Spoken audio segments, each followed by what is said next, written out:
નમસ્કાર જોહાર.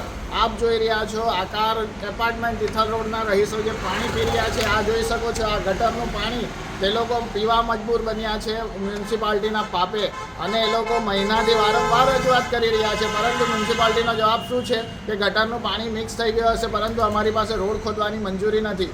રોડ ખોદવાની મંજૂરી નથી શું કારણ કે અત્યારે મુખ્યમંત્રી ભૂપેન્દ્ર દાદા આવ્યા ત્યારે મસ્ત રોડ ટીપટાપ કરવામાં આવ્યો, ખંડેર રોડ, અને મુખ્યમંત્રી જેવા ગયા તેઓ ફરીથી રોડ ખોદી કાઢવામાં આવ્યો. મતલબ અઠવાડિયાની અંદર પ્રજાના પૈસાનું 2 વાર વેડફાટ કરવાનો સમય છે ત્યાં. પરંતુ આવી રીતના જે વલસાડ મ્યુનિસિપાલિટીના જે રહીશો છે, નાગરિકો છે, તે લોકોના સ્વાસ્થ્ય સાથે કોઈ લેવા દેવા નથી. અત્યારે ગઈકાલે જ વલસાડ ઔરંગા નદી પરનો બ્રિજ, જે નવનિર્મિત બ્રિજ છે તે ઢળી પડ્યો, અને ઉમરસાડીનો ઝૂલતો પુલ હોય કે વલસાડ ધરમપુર રોડ પર જે જર્જરિત હાલત છે, કે ધરમપુર કપરાડા રોડ કમરતોડ સર્વિસ છે. આવી રીતના કંઈ કેટલા ભ્રષ્ટાચારમાં આ વલસાડ જિલ્લાનું તંત્ર પડી ભાંગ્યું છે. માટે તમામને એક અપીલ છે કે હવે અવાજ ઉઠાવો, નહીં તો ક્યાં સુધી આવી રીતના દબાશો. કોગળા કરવાના, નહાવાનું, વાસણ ધોવાના, કપડાં ધોવાના, અને 1 મહિનાથી આ કોન્સ્ટન્ટ પ્રોબ્લેમ ચાલી રહેલો છે.